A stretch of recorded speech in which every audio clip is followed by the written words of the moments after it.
Bonjour à tous, soyez les bienvenus sur Monaco Info. Voici le sommaire en images de cette nouvelle édition. Direction l'IMSEE pour la présentation de l'Observatoire de la démographie 2012. Le club de l'Éco s'est réuni à l'Automobile Club de Monaco pour parler sport et sponsoring. Les soldes ont débuté, le point dans les commerces avec Christine Datomel. Retour sur le 18e Jumping International de Monte-Carlo avec notamment le Grand Prix du Prince.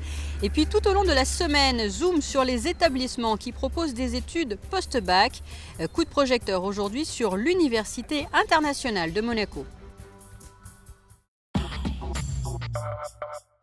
Je vous le disais en titre, l'Institut monégasque de la statistique et des études économiques, l'IMSEE, en collaboration avec le service de l'état civil, de la nationalité et le service informatique de la mairie, a présenté dans ses locaux vendredi dernier le premier observatoire de la démographie des nationaux. Les explications sont signées Fabien Bonilla. Les naissances, les décès, les mariages, les divorces ou encore l'obtention de la nationalité monégasque, voici le premier observatoire de la démographie. Toutes les statistiques de 1951 à nos jours y sont. On y apprend par exemple que la population monégasque a presque triplé en 60 ans, passant de 3004 nationaux à 8675. De 20 naissances en 1951, il y en a eu 86 en 2012, à savoir également que 346 personnes ont obtenu la nationalité monégasque en 2012, suite notamment à l'effet rétroactif de la loi sur l'acquisition de la nationalité. Et enfin, dernière information, on y découvre que l'espérance de vie est une des plus élevées au monde, avec une moyenne de plus de 84 ans, 5 ans de plus qu'en France par exemple. L'Observatoire de la démographie, une mine d'informations. Ça a trois intérêts particuliers. Le premier, c'est qu'on va pouvoir enfin calculer des ratios et des indicateurs qui sont comparables à tous les autres pays. Parce qu'on nous pose la question, mais quelle est l'espérance de vie à Monaco? Mais combien d'enfants les femmes monégasques ont-elles? Et à quel âge les monégasques se marient-ils? Donc on a ces réponses aujourd'hui. Le deuxième point, c'est qu'on peut voir des évolutions sociologiques. Ça nous permet d'avoir une vision de la société monégasque et de son évolution depuis 1950. Et le troisième point, c'est que ça nous permet de faire des études prospectives, puisqu'on connaît notre passé, et donc on a plus de facilité pour connaître notre futur ou pour tenter de le connaître. L'Observatoire de la démographie, un travail en étroite collaboration entre le gouvernement et la mairie. Cet observatoire sera désormais annuel. Pour le découvrir, vous avez le site internet, le www.imse.mc.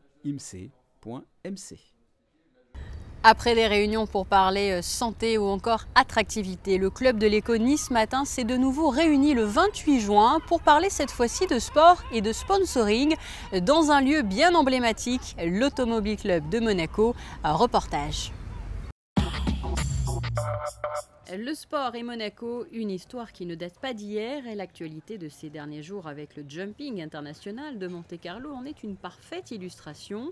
Rien d'étonnant donc à ce que le club de l'Éco ait consacré un numéro au sport et au sponsoring. Sport et sponsoring, c'était je dirais le sujet le plus facile que nous ayons eu de l'année, puisque le sport c'est l'ADN de la principauté, donc c'est dans notre ADN, c'était vraiment un sujet très agréable, qui plus est dans un lieu mythique qui représente le sport et qui représente Monaco dans le monde entier.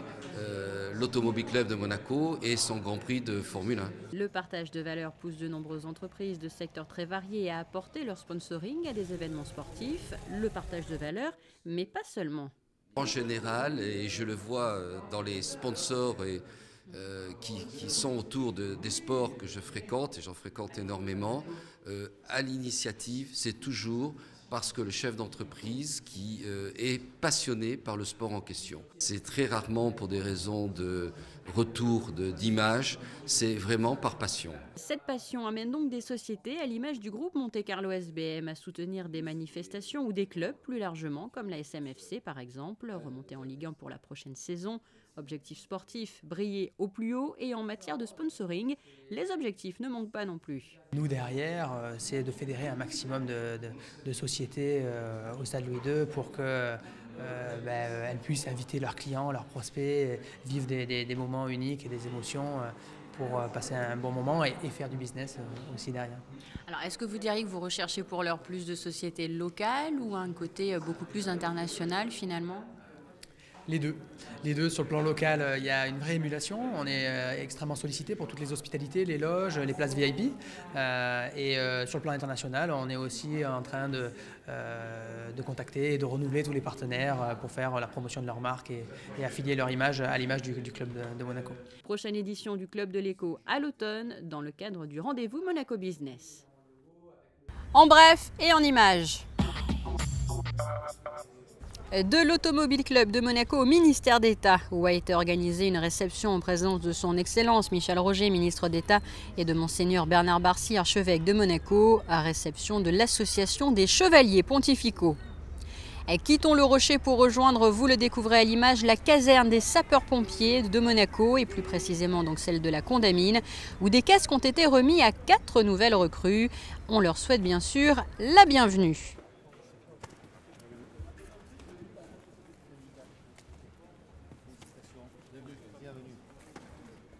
1er juillet et premier jour des soldes en Principauté. La course aux bonnes affaires est donc lancée 3 jours avant les Alpes-Maritimes. Christine Datomel, notre experte dress code, est partie suivre ce démarrage pour vous dans les commerces. 3, 2, 1 et c'est parti pour les soldes d'été. Pour fêter l'arrivée du soleil, les commerçants de la Principauté affichent des prix attractifs, moins 30, moins 50 et jusqu'à moins 70%. Pour certaines enseignes, les traqueurs de bonnes affaires n'ont pas hésité à attendre devant la porte des magasins ce lundi matin. Pour l'instant, ça a commencé tranquillement. Un petit peu ce matin, des dames qui étaient à la première heure, même avant presque l'ouverture, qui cherchaient donc les bonnes affaires. Là, on compte un petit peu sur les personnes des bureaux, parce qu'à l'heure des bureaux, normalement, des pauses des bureaux, il y a pas mal de personnes qui viennent. Mais voilà, c'est pas de la folie, mais ça a bien tourné ce matin quand même. Les pourcentages, moins 30, moins 40, moins 50%. Ça a démarré super fort, on a fait une super saison, là on a quand même beaucoup de stock, donc on attend du monde. Et il y avait du monde ce matin à l'ouverture? Il y avait beaucoup de monde qui sont passés en repérage déjà devant la vitrine hier soir, et beaucoup de monde qui ont fait du repérage cette semaine, donc on a énormément de monde. Il y a de bonnes affaires à faire? Oui, il y a des super affaires, on démarre du moins 50 jusqu'à du moins 70, donc il y a vraiment de super affaires à faire. La boutique vient d'ouvrir, donc c'est vrai qu'au niveau des soldes, on n'est pas encore jusqu'à des moins 40, moins 50, mais des bonnes affaires, il y en a toujours. Ouais. Et est-ce qu'elles ont bien démarré? Très bien, ouais, 10 heures, on a eu déjà du monde. Bon, après, ce que je disais à une cliente tout à l'heure, le fait de commencer les soldes dans le lundi, je trouve que c'est un peu pénalisant pour les soldes justement, mais bon, ça démarre toujours bien. Ouais. En avance de 3 jours sur le calendrier par rapport aux Alpes-Maritimes, les soldes à Monaco attirent chaque année de plus en plus de monde. Renouveler sa garde-robe sans avoir à casser sa tirelire, une aubaine à ne pas rater. Je viens toute l'année, je viens pendant les soldes, ouais, c'est intéressant. De très bonnes affaires, du choix encore, des tailles, donc voilà, je suis venue avec ma fille faire les soldes. Alors les hommes font les soldes? Oui, ça nous arrive, ouais. Et alors vous les trouvez comment, ces soldes? Pas mal, bien. Les prix ont bien commencé? Oui, ça va, ouais, les prix, on regarde avec mon pote, là, on n'est pas très décis. Très intéressante, enfin là c'est le début, on cherche, mais c'est vrai qu'il y a des réductions assez intéressantes et il faut venir dès le début, en tout cas dans ce magasin, pour avoir des pointures. Hein. Voilà. Les soldes dureront jusqu'au 15 août en Principauté. Sport à présent avec un retour sur le jumping international de Monte-Carlo avec au programme la Pro-Am Cup qui a tenu toutes ses promesses et samedi le Grand Prix du Prince qui a clôturé cette 18e édition en beauté. Christine Datomel vous en dit plus. Une compétition d'exception, un rendez-vous incontournable, la Pro-Am Cup a su au fil des ans acquérir ses lettres de noblesse. Une épreuve de relais qui rassemble des équipes de 2 cavaliers composées d'un amateur et d'un professionnel. Véritable spectacle sportif, la Pro-Am Cup a tenu en haleine le public vendredi soir sur le Port Hercule. L'équipe gagnante, celle qui est la plus rapide et qui ne fait aucune faute. Cris, sifflements, ovations, les spectateurs étaient nombreux à soutenir les cavaliers et leurs montures dans cette épreuve contre la montre. Une équipe a été particulièrement soutenue et acclamée, l'équipe qui courait pour l'association Amad Monaco, composée de la cavalière monégasque Dietlin Tomel et du cavalier professionnel Luca Moneta. 67,99. Aidez-le. Allez, aidez-le encore plus. Et c'est poussé par les cris d'encouragement du public monégasque que l'équipe Aman Monaco a décroché la 3e place. Une victoire pour les cavaliers, pour Monaco, mais aussi pour la princesse Caroline, particulièrement émue lors de la remise des prix. L'AMAD Monaco, une association en faveur de l'enfance très chère au cœur des Monégasques.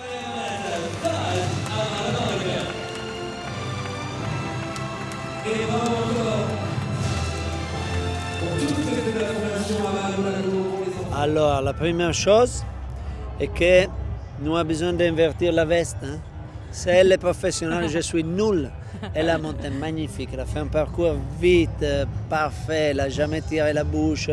Là, très bien monté, je suis nul, j'ai mal monté, j'ai un peu tiré, j'ai perdu le temps. C'est pour ça que nous sommes 3e, autrement nous gagnons fantastique. Alors, est-ce que c'est un bon coach? Un bon coach, un super coéquipier et je me suis vraiment fait plaisir, c'était super sympa. Est-ce que vous êtes heureux de remporter cette victoire pour l'AMAD Monaco, pour les enfants? Oui, très heureux. Beaucoup plus que ça. Samedi, le jour se lève sur le jumping. Les cavaliers sont déjà à pied d'œuvre avec leur monture. Et une nouvelle victoire pour la Fédération monégasque avec la jeune cavalière Tracy Moore et son cheval Swing de Bedon qui termineront à la 3e place de l'épreuve invitationnelle 1,30 m.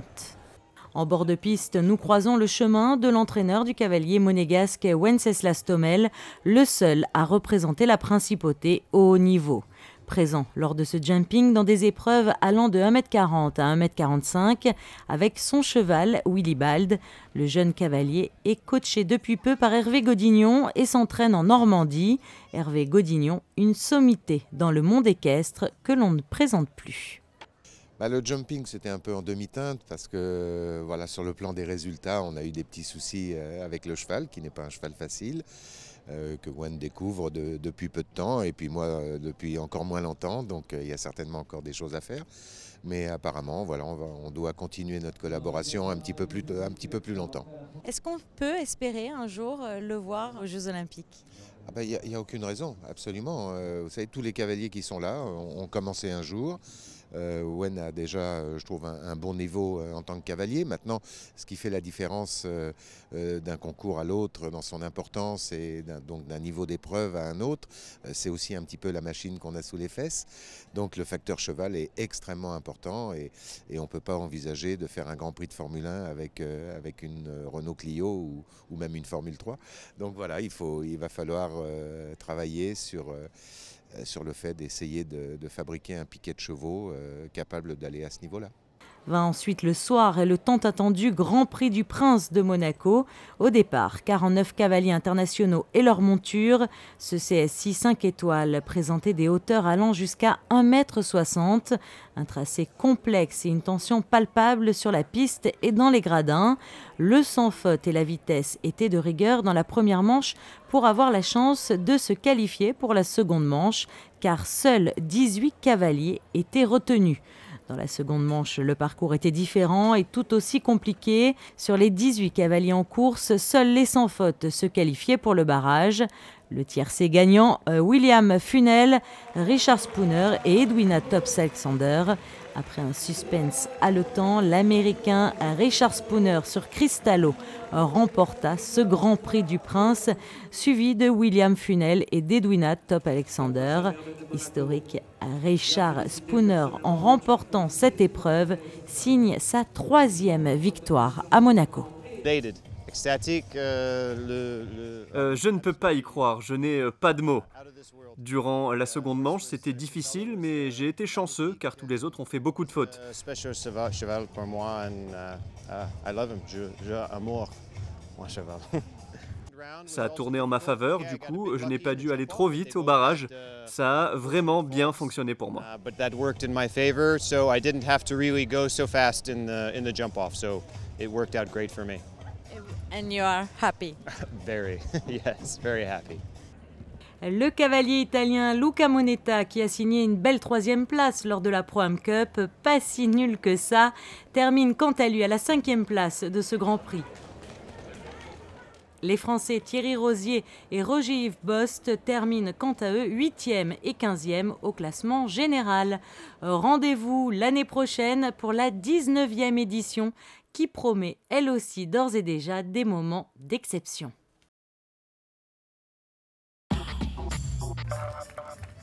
Dans le reste de l'actualité, le souverain qui était également présent au stade Louis II à l'occasion de l'arrivée du Sapodien.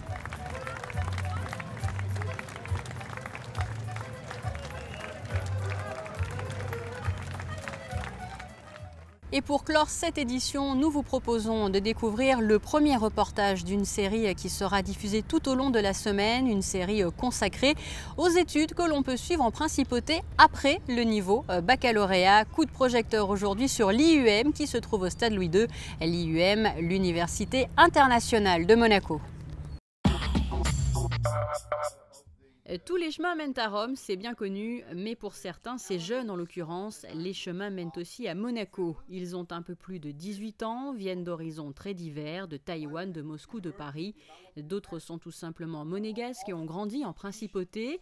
Ils ont un point commun, ils ont choisi de suivre leurs études ici, au stade Louis II, au cœur de l'IUM, The International University of Monaco, véritable institution internationale depuis 1986. Cette école de commerce propose des programmes post-bac et une caractéristique qui saute aux yeux dès notre arrivée, l'aspect cosmopolite de l'établissement.